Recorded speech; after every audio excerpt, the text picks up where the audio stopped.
नमस्कार, मैं कंचन भारद्वाज स्वागत करती हूँ आपका जीवन कोश में, जहाँ होती है आपकी हमारी सेहत की बात। मदरहुड गाइड के एक और एपिसोड के साथ आपके सामने हाजिर हूँ मैं। आज के वीडियो में हम एक बहुत ही इम्पॉर्टेंट टॉपिक पर बात करेंगे जो काफ़ी कॉमन है, लेकिन बच्चों को अगर हो जाए तो बहुत परेशान होते हैं बच्चे भी और बच्चों के पेरेंट्स भी। हम बात कर रहे हैं बच्चों में कॉन्स्टिपेशन यानी कब्ज की, खासकर 0 से 5 साल तक के बच्चों में, क्योंकि बिल्कुल छोटी उम्र में बच्चे अच्छे से ना तो अपनी समस्या बता सकते हैं और ना ही हमें समझा पाते हैं। ऐसे में बीइंग अ पेरेंट हमें ध्यान रखना बहुत ज़रूरी है। अगर अभी ध्यान नहीं दिया जाए तो ये समस्या बच्चे को लाइफ लॉन्ग परेशान कर सकती है और इस समस्या के चलते और भी कई समस्या पैदा हो सकती है। लेकिन घबराएं नहीं, कब्ज हमेशा बड़ी समस्या नहीं बनती।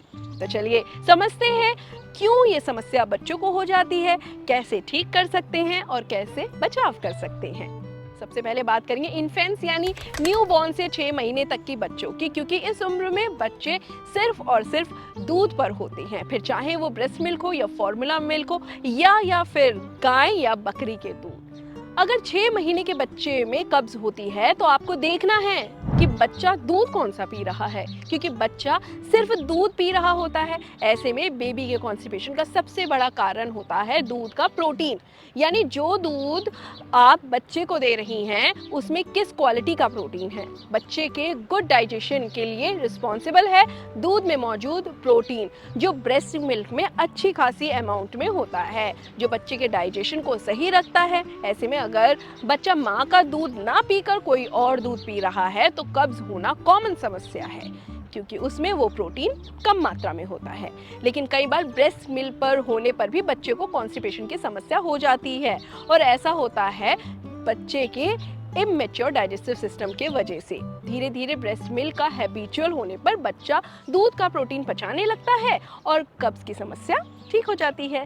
ब्रेस्ट मिल्क से कब्ज होने का दूसरा कारण है माँ की डाइट। जी हाँ, देखिए, अगर आप एक ब्रेस्ट फीडिंग मदर हैं तो आपको डेली पूरे ओवरऑल दिन में 2 से 3 लीटर लिक्विड कंज्यूम करना बहुत ज़रूरी है। इसमें पानी भी हो सकता है, दूध भी हो सकता है, जूस, सूप वगैरह ये सब चीज़ें हो सकती हैं। आपकी डाइट में लिक्विड होना ज़रूरी है, क्योंकि अगर आपकी डाइट में लिक्विड कम होगा तो दूध गाढ़ा बनेगा, जिससे बच्चे को कब्ज की शिकायत हो सकती है। दरअसल माँ के दूध में 80% वे प्रोटीन और 20% केसीन प्रोटीन होता है। इसीलिए जो बच्चे ब्रेस्ट मिल्क पर होते हैं उनमें कॉन्स्टिपेशन के चांसेस कम होते हैं, क्योंकि वे प्रोटीन आसानी से डाइजेस्ट हो जाता है और कॉन्स्टिपेशन के चांसेस भी कम हो जाते हैं। लेकिन अगर माँ की डाइट में ज़्यादा सॉलिड और कम लिक्विड होगा तो केसीन प्रोटीन और वे प्रोटीन में इम्बैलेंस हो जाएगा, जिससे बेबी को कॉन्स्टिपेशन की प्रॉब्लम हो सकती है।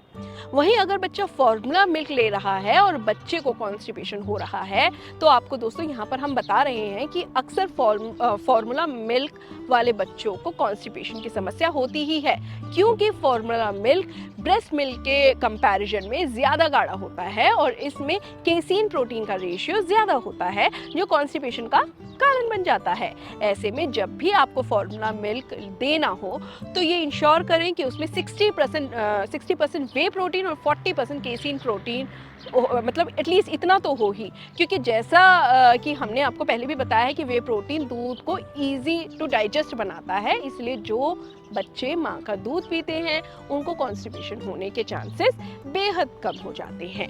लेकिन फिर भी अगर बच्चे को कॉन्स्टिपेशन हो रहा है तो फॉर्मूला मिल्क चेंज करके देखिए। इसके अलावा डाइल्यूशन भी करना बेहद ज़रूरी है। अगर आप पाउडर और पानी का बैलेंस नहीं रखेंगे तो बच्चे को कब्ज होने के चांसेस हो जाते हैं। आप लेबल पर मेंशन रेशियो के अनुसार पाउडर और पानी को मिक्स करें। लेकिन इन सभी चीज़ों के बाद भी अगर बच्चा कॉन्स्टिपेशन बच्चे को है तो आप डॉक्टर से ज़रूर मिलिए। दोस्तों, अगर आप ऐसे ही हेल्दी टॉपिक्स पर जानकारी पढ़ना चाहते हैं तो आप हमारी वेबसाइट jeevankosh.com पर भी जाकर पढ़ सकते हैं। वहाँ आपको और भी कई हेल्थ से रिलेटेड टॉपिक्स मिल जाएंगे, जिसके बारे में पूरी जानकारी वहाँ पर मिल जाएगी। चलिए वापस आते हैं और अब बात करते हैं एनिमल मिल्क की। क्या आप जानते हैं कि डॉक्टर आपको कभी 1 साल से छोटे बच्चे को एनिमल मिल्क देने का रिकमेंड नहीं करते, चाहे फिर वो गाय हो, बकरी हो, भैंस हो, किसी भी तरह का दूध हो, क्योंकि उनके दूध में 80% केसीन प्रोटीन और सिर्फ 20% वे प्रोटीन होता है। और बच्चे का डाइजेस्टिव सिस्टम इतना मैच्योर नहीं होता कि वो इतने केसीन प्रोटीन को आसानी से डाइजेस्ट कर पाए, तो ऐसे में बच्चे को कब्ज होने के चांसेस बढ़ जाते हैं। तो 1 साल से पहले बच्चे को गाय, बकरी या किसी भी एनिमल मिल्क पर ना रखें, उनको बिल्कुल अवॉइड करें। अब जब बच्चा 6 महीने से ऊपर हो जाता है तो वो सेमी सॉलिड या सॉलिड खाने लगता है। ऐसे में अगर आप बच्चे की डाइट में फाइबर इंक्लूड करें, जैसे कि सब्जियां हो गई, वेजी सूप्स हो गए, जूस हो गए, वेजिटेबल प्यूरीज हो गई, फ्रूट्स, खिचड़ी, दही, खीरा, टमाटर, ये सब चीज़ें अगर आप बच्चे को देती हैं तो बच्चे को कॉन्स्टिपेशन की दिक्कत होने के चांसेस बहुत कम हो जाते हैं। ये सभी चीज़ें तो आपको बड़े होने पर भी, यानी 1 साल के ऊपर के बच्चों को भी उनकी डाइट में इंक्लूड करनी ही है। साथ ही डाइट के साथ साथ फिजिकल एक्टिव भी बच्चा रहना चाहिए, यानी खेलना कूदना बच्चे के लिए बहुत ज़रूरी है। अब बात करते हैं कुछ होम रेमेडीज़ की जो कॉन्स्टिपेशन से जल्द राहत दिलाने में हेल्प करती हैं। पहले बात करते हैं 0 to 6 मंथ्स तक के बच्चों की। बच्चे की नाभि के पास, यानी नाभि के पास आप सर्कुलर मोशन में इस तरह से आप बच्चे के मालिश करें, जिससे मोशन पास करने में बच्चे को कठिनाई नहीं होगी।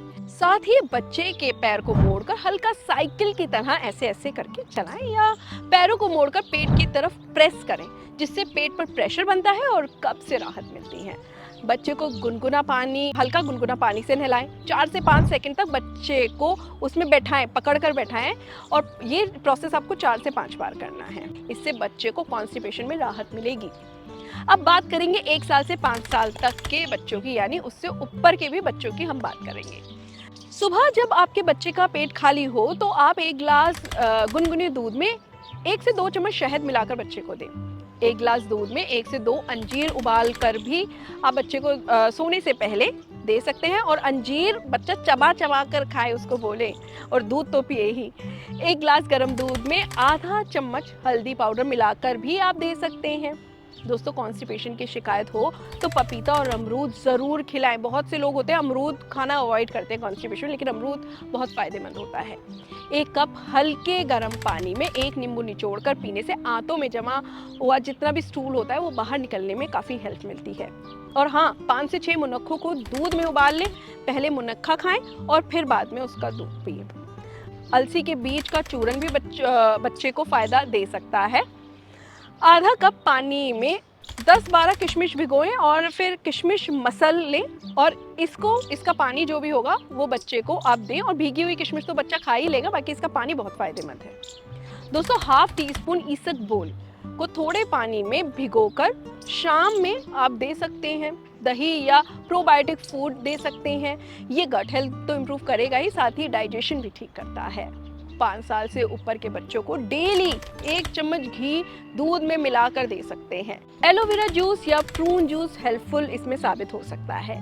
बच्चों को रोजाना 30 मिनट खेलने के लिए इनकरेज करें ज़रूर, और ये चीज़ ज़रूर करनी है। आजकल बच्चे वीडियो गेम या घर में स्क्रीन टाइम ज़्यादा देते हैं, वो चीज़ें ना दें, क्योंकि उससे भी कॉन्स्टिपेशन बच्चों को बढ़ता है, बैठे रहते हैं बच्चे की एलर्जी का पता होना भी बहुत ज़रूरी है। कई बार बच्चे को लैक्टोज इंटॉलरेंस की वजह से भी कब्ज हो जाती है। ऐसे में बच्चे का फूड एलर्जी टेस्ट ज़रूर करवाएं और पता लगाएं कि कहीं बच्चे को खाने की किसी भी चीज़ से एलर्जी तो नहीं है। बच्चे का टॉयलेट रूटीन सेट करें। बच्चों को रोज़ एक टाइम पर पॉटी जाने की आदत डलाएं। बच्चे को हेल्दी खिलाएं, जंक फूड से ज़रूर दूर रखें भाई। डाइट में घी ज़रूर शामिल करें। इन सब चीज़ों को फॉलो करने से आपका बच्चा कॉन्स्टिपेशन से तो दूर रहेगा ही, साथ ही हेल्दी भी रहेगा। अगर इस पर आपको कोई सवाल पूछना हो या हमसे कोई सवाल रह गया हो तो आप कमेंट बॉक्स पर अपना सवाल छोड़ सकते हैं, हम उस पर ज़रूर आपको रिप्लाई करेंगे। छोटे बच्चों में एक और समस्या बड़ी आम है, और वो है कि बच्चा कुछ भी उठाकर मुंह में ले लेता है और कई बार तो वो निगल भी लेता है। ऐसे में क्या करना चाहिए, इस पर पूरी जानकारी आपको यहाँ इस वीडियो पर क्लिक करके मिल जाएगी। अब हम मिलेंगे नेक्स्ट हेल्दी वीडियो में, तब तक के लिए मुझे दीजिए इजाज़त। नमस्कार।